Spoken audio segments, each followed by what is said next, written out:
So I grew up visiting the University of Iowa's field campus. It's home to some of my earliest memories exploring outdoors, including visiting the little house in the woods with my sister. We'd peer out those windows of the little house, looking for songbirds and making up names for each one that we saw.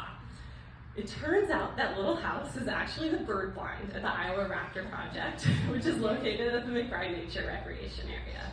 If you've never been, you should go. It's a 480-acre peninsula, and it's just north of campus in Solon, Iowa.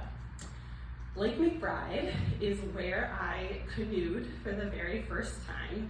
The field campus is where I learned the real name of those songbirds outside the bird blind. And in college, this is the place I would escape to often, sometimes even skipping a chemistry lecture, always with the justification that time spent in nature is never time wasted. I spent many of my summers at the field campus as an instructor with Iowa Wildlife Camps. It's in those prairies, forests, and wetlands that I became an educator, unsurprisingly not a chemist. And the field campus has been and really continues to be one of my most prolific teachers. In August of 2020, the derecho severely impacted the McBride Nature Recreation Area.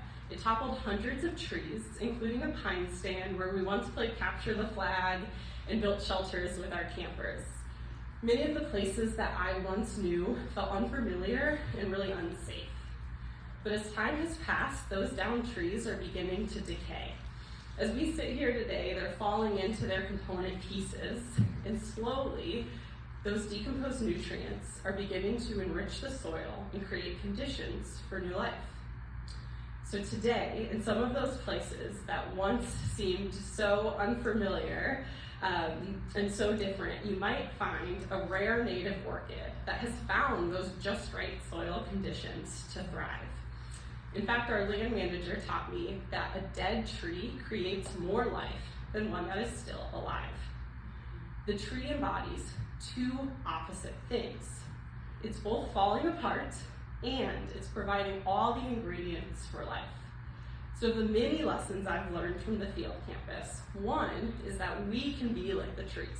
We can be two opposing things and hold two opposite ideas together at one time. Let me tell you what I mean. I'm a conservation educator. For me, this is a career that's both what I do and it's who I am. But I often feel like an inadequate role model of a conservationist. My gardening journey's off to a rocky start. I often forget my reusable grocery bags at the store, and there are still some songbirds at the field campus that I don't know the names of. Another example is climate change. Climate change makes taking groups outside today mean that we have to contend with higher heat, higher winds, poor air quality, and more destructive storms. And because of climate change, it's never been more important to spend time outside. So it would be easy for me to say, I don't deserve to call myself a conservation educator because I'm not a perfect conservationist. It would be easy for us to say, we're not going to explore the natural world anymore. It's too dry, or it's too wet, it's too windy, it's too extreme. Holding two opposite things is hard, but necessary work.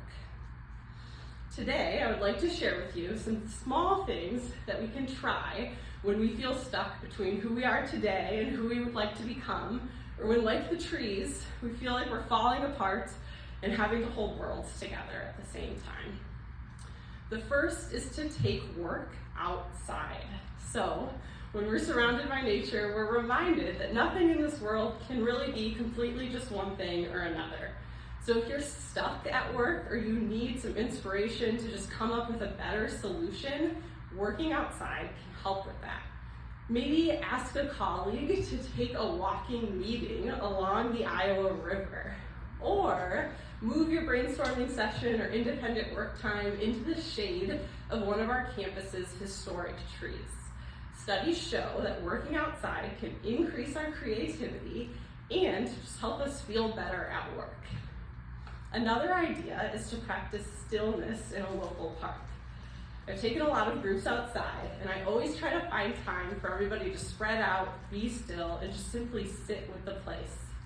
When we can do this, I observe that once everybody's settled in, a shift from excitement or even anxiety and to calm and focus can occur. Because in stillness, there is an enormous amount of action happening, right? Internal action. And we are just a small piece of this world, and we hold enormous power to shift attitudes in ourselves and in others. Finally, I would recommend incorporating more play into your life. It often feels like we don't have the time or we have more important things to do, but play is actually an important part of a healthy lifestyle at all ages. Exploring outside can be a joyful and sometimes mud-filled way to have a playful day. Being a productive adult can also mean playing. These days I get to teach a class called Introduction to Camping at the field campus. At the end of our time together, students usually share that they enjoyed learning in a new way, going outside, having time to slow down and take a break from technology, and having some fun, going on a night hike and making s'mores. So if you feel inspired to try these things, and I hope you do, I'll encourage you to hold these final ideas together.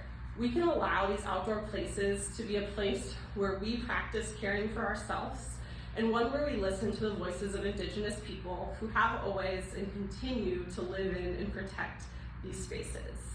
So instead of thinking if we can't do it all, we shouldn't do it at all. Let's go outside, take a break, and a breath, and let the natural world remind us we are works in progress, and we are exactly where we need to be today.